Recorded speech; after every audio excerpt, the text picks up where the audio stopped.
जो आज का जो हमारा लेसन है वो यह है केमिकल रिएक्शंस एंड इक्वेशन। रासायनिक अभिक्रिया और उसके समीकरण क्या होते हैं, इसके बारे में आज हम लोग पढ़ेंगे, अध्ययन करेंगे। और केमिकल रिएक्शन कहते किसे हैं? Chemical reactions are the process in which new substance with new properties are form. Chemical reaction वह प्रक्रिया है, यहां साफ साफ लिखा गया है, chemical reaction are the process in which new substances, नए पदार्थ, with new properties are form, नए पदार्थ नए गुणों के साथ बनते हैं। जैसे रासायनिक अभिक्रिया में हम लोग पहले से भी पढ़ते आ रहे हैं कि हमेशा नया पदार्थ बनता है, कोई भी पुराना पदार्थ नहीं रहता है। जब भी रासायनिक अभिक्रिया होगी तो वहां पर एक नया पदार्थ का फॉर्मेशन होगा, चाहे वो अभिक्रिया चाहे जैसे भी कराई जाए। जैसे कि हम क्या कहते हैं कि कोई भी अभिक्रिया कराते हैं तो वह नई चीज क्या कहते हैं कि बनती है। रासायनिक अभिक्रिया हमारा जैसे जिंक जिंक की अभिक्रिया सल्फ्यूरिक एसिड से करा दी जाए तो वहां पे नया पदार्थ जिंक सल्फेट और H2 गैस निकलता है। दो दो चीजें निकल जाती हैं। मान लीजिए अगर हम जिंक की अभिक्रिया Zn की अभिक्रिया हम अभिक्रिया करा दें H2SO4 से सल्फ्यूरिक एसिड से, तो ZnSO4 बन जाता है और H2 गैस निकल जाती है, H2 गैस निकलती है। तो यहाँ पे क्या हुआ कि रासायनिक अभिक्रिया में नया पदार्थ बनता है और नई गुणों के साथ बनता है, उसमें गुण भी नए पाए जाते हैं। During a chemical reaction atoms of one element do not change into those of another element, only a rearrangement of atoms takes place in chemical reaction। rearrangement takes place करता है, मतलब कि उसमें कोई नया एटम नहीं बनता, ये नहीं। During chemical reaction atoms of one element do not change into those of the another element. Chemical reaction में एक एलिमेंट का जो है जो एटम है वह दूसरे एटम में क्या कहते हैं कि कन्वर्ट नहीं होता है, सिर्फ उनका क्या होता है, उनका रीअरेंजमेंट होता है। जैसे यहाँ पे Zn प्लस H2SO4 में क्या हुआ, Zn का रीअरेंजमेंट हुआ है, ZnSO4 बना दिया गया और H2 को वहां से विस्थापित करके गैस के रूप में निकाल दिया गया है। तो ये केमिकल रिएक्शन की दूसरी खासियत हुई कि केमिकल रिएक्शन में हम क्या कहते हैं कि एटम्स हमारे नहीं चेंज होते हैं, सिर्फ उनका रीअरेंजमेंट होता है, फिर से उसको अरेंज किया जाता है दूसरे फॉर्म के रूप में, वही चीज केमिकल रिएक्शन कहलाती है। अब इसके बाद अगर हम बात करते हैं, the substance that take part in a chemical reaction are called reactants. जो पदार्थ जो रासायनिक अभिक्रिया में भाग लेते हैं उनको हम रिएक्टेंट्स कहते हैं। रिएक्टेंट्स में जैसे यहाँ पे Mg+O2 ये रासायनिक अभिक्रिया में भाग ले रहे हैं, तो ये रिएक्टेंट्स कहलाएंगे। क्या कहलाएंगे? रिएक्टेंट्स कहलाएंगे या अभिकारक कहलाएंगे। और the new substance produced as a result of chemical reaction are called products. जो नया पदार्थ, साफ साफ लिखा गया है, the new substance produced as a result of chemical reaction are called products. ये जो नया पदार्थ बना है ये MgO, ये क्या कहलाएगा? 2MgO, यहाँ पे 2MgO, Mg लिखना भूल गए हैं, MgO मैग्नीशियम ऑक्साइड। तो 2MgO जो बना है ये क्या कहलाएगा? ये प्रोडक्ट कहलाएगा, ये प्रोडक्ट है, ये रिएक्टेंट्स कहलाएंगे। इसको हम क्या कहेंगे? रिएक्टेंट्स कहेंगे, रिएक्टेंट्स। और ये क्या कहलाएंगे? प्रोडक्ट्स। प्रोडक्ट्स, जो चीज बराबर के दाहिनी तरफ मिलेगी वो प्रोडक्ट कहलाएगी, और जो रासायनिक अभिक्रिया में भाग लेंगे वो समीकरण में क्या किए जाएंगे? लेफ्ट हैंड साइड में लिखे जाएंगे, तीर के चाहे बराबर के लेफ्ट हैंड साइड में लिखे जाएंगे। उनको हम क्या कहेंगे? उनको हम रिएक्टेंट्स कहेंगे। तो ये रिएक्टेंट्स कहलाएंगे और वो प्रोडक्ट्स कहलाएंगे। यहाँ पे burning of magnesium ribbon in air to form chemical reaction, जो मैग्नीशियम रिबन को अगर हम बर्निंग करते हैं किसमें? एयर में, तो हमको मैग्नीशियम ऑक्साइड प्राप्त होता है। एक चीज जान जाइए, जब भी नया पदार्थ बनेगा तो उसके गुण भिन्न हो जाएंगे। मैग्नीशियम क्या है? सॉलिड है, और गैस ऑक्सीजन है, दोनों अभिक्रिया करके पाउडर के रूप में बना देते हैं मैग्नीशियम ऑक्साइड को। मैग्नीशियम जो है पानी में घुलनशील नहीं है, पानी में डालने पे घुलेगा नहीं मैग्नीशियम रिबन, लेकिन मैग्नीशियम ऑक्साइड को अगर हम पानी में डाल देंगे तो वह एक्वस सॉल्यूशन बना लेगा, वो क्या कहते हैं कि पानी में घुलनशील है। तो ये क्या कहते हैं प्रॉपर्टीज उसकी बदल जाती है केमिकल रिएक्शन के कारण, ठीक है। और कह रहा है कि magnesium ribbon we usually has a coating of basic magnesium carbonate, जो बेसिक मैग्नीशियम कार्बोनेट है उसकी उसके ऊपर कोटिंग की रहती है, इसी कारण मैग्नीशियम रिबन को जलाने से पहले थोड़ा सा रगड़ दिया जाता है। कारण क्या है, अगर रगड़ के नहीं रखेंगे तो मैग्नीशियम और सोडियम दो ऐसी धातुएं हैं जो कि अत्यधिक क्रियाशील है, नमी और क्या कहते हैं कि अगर वो पाएंगी नमी और वायु पाएंगी, ऑक्सीजन पाएंगी, तो वह उस ऑक्सीजन से अभिक्रिया करके मैग्नीशियम ऑक्साइड बना देंगी, ठीक है। करें कि on the surface of it form by a slow action of moist air on it, so before burning in air the magnesium ribbon is cleaned by ribbon rubbing with a sandpaper. इसको हम क्या करते हैं, sand paper से रगड़कर पहले साफ कर लेते हैं। This is done to remove the protective layer of basic magnesium carbonate.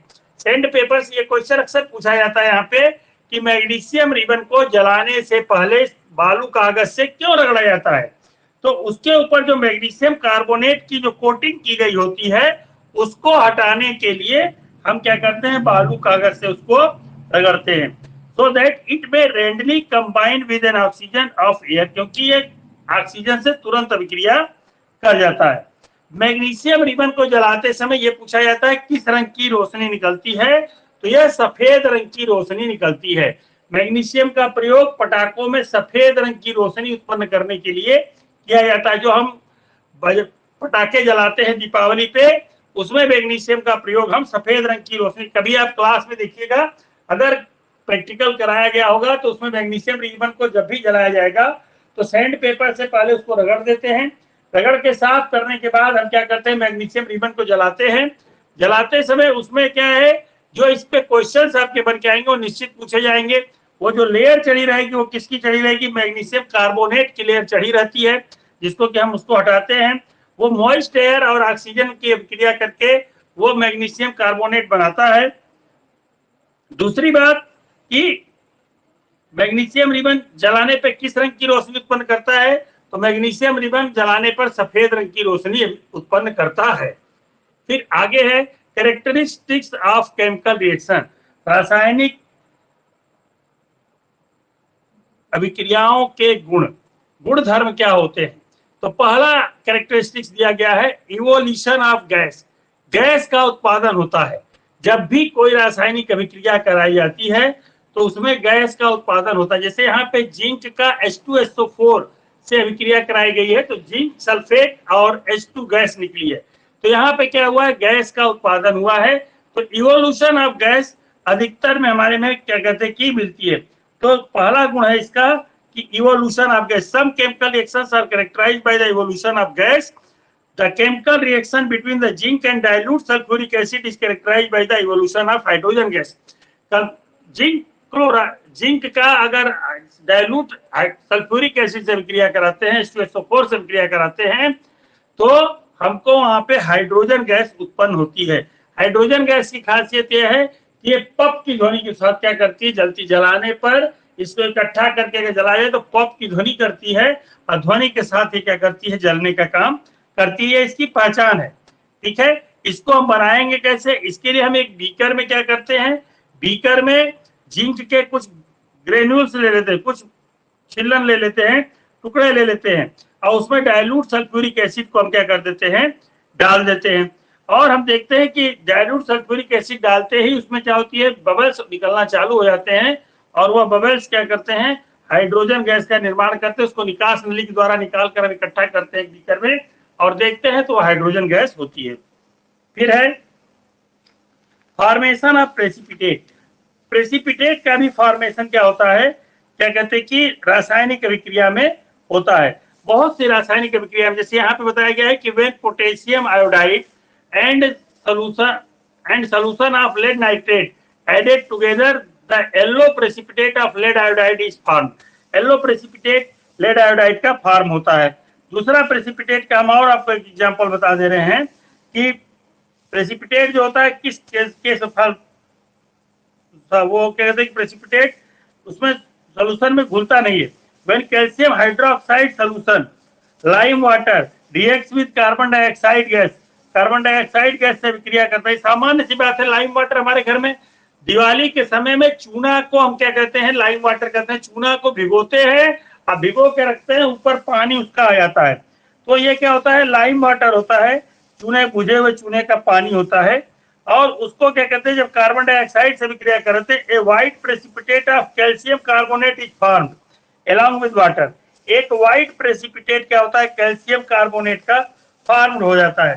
जैसे एक्वस सोल्यूशन हमने रख रखा है, किसका एक्वस सोल्यूशन रखा है, कैल्शियम हाइड्रोक्साइड, पानी से विक्रिया करके कैल्शियम हाइड्रोक्साइड बनाया CaOH का होल ट्वाइस, कैल्शियम हाइड्रोक्साइड है। ये एक्वस सोल्यूशन है। एक्वस सोल्यूशन का मतलब एक्वा माने होता है पानी, एक्वस का मतलब हुआ पानी में घोला गया सोल्यूशन। एक्वस का मतलब होता है पानी में घुला हुआ सोल्यूशन। जब इसकी अभिक्रिया हम कराते हैं कार्बन डाइऑक्साइड से CO2 से, तो हमारी क्या होती है, CaCO3 कैल्शियम कार्बोनेट सॉलिड एक ऊपर से सफेद रंग का अवक्षेप बनता है।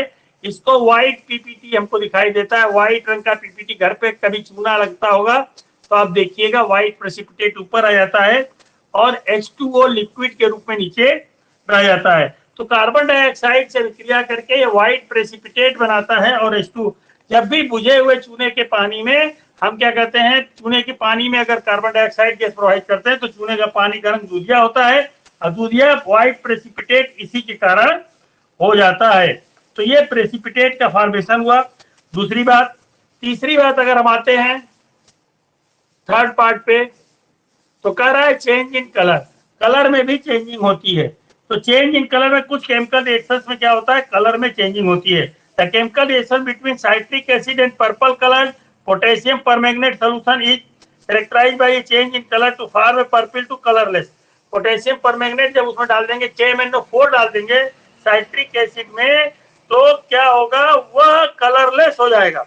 जो ऑरेंज कलर का था, जो चेंज था कलर उसका जो था, वह पोटेशियम परमैंगनेट पर्पल कलर से क्या हो जाएगा, पर्पल कलर से वो कलरलेस हो जाएगा। यहाँ हमने आपको एग्जांपल दिखाया है potassium dichromate solution in orange in colour.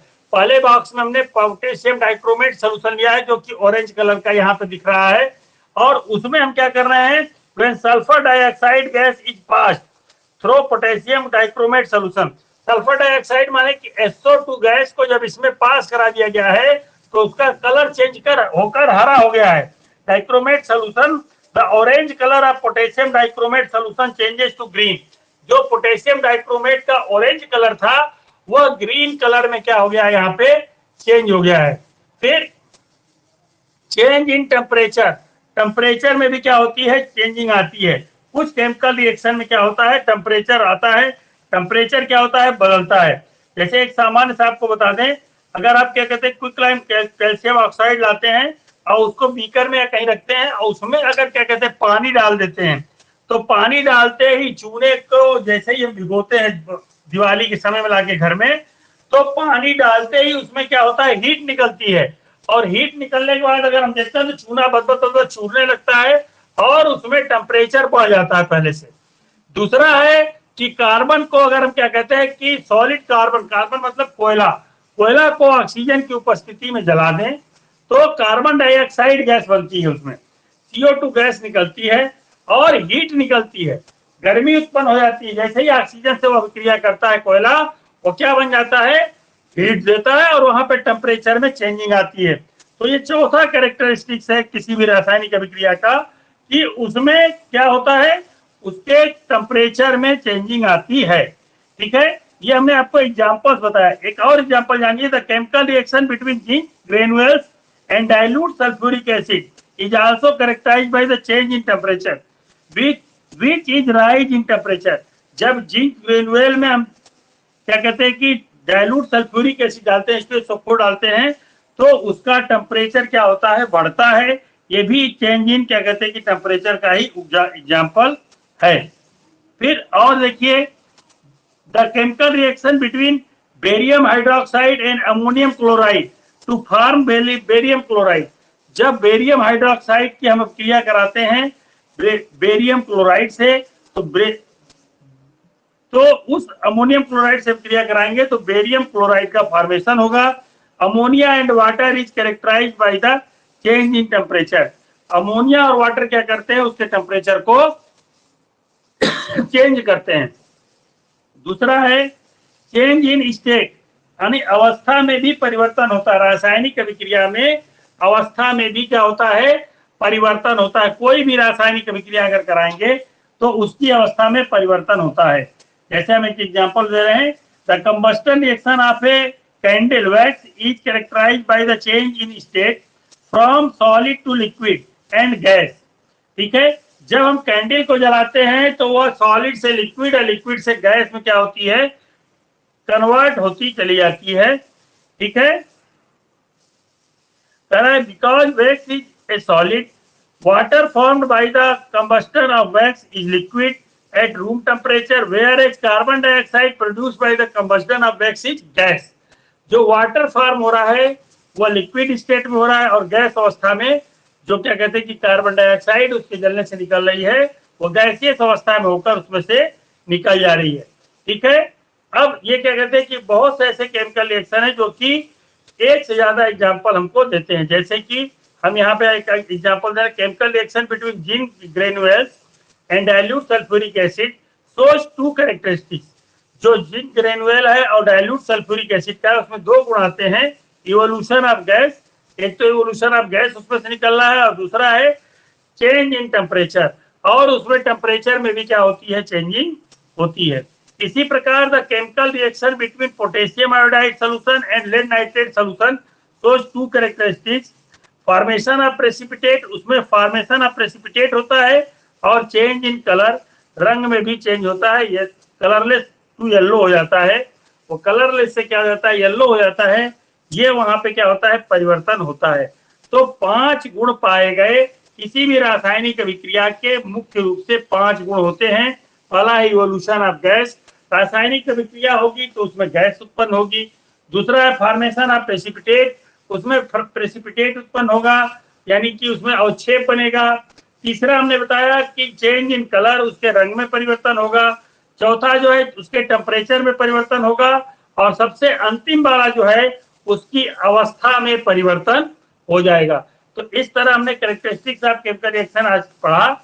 कल के डेट में हम लोग क्या कहते हैं कि केमिकल इक्वेशन और उसकी बैलेंसिंग कैसे की जाती है, इसके बारे में सीखेंगे।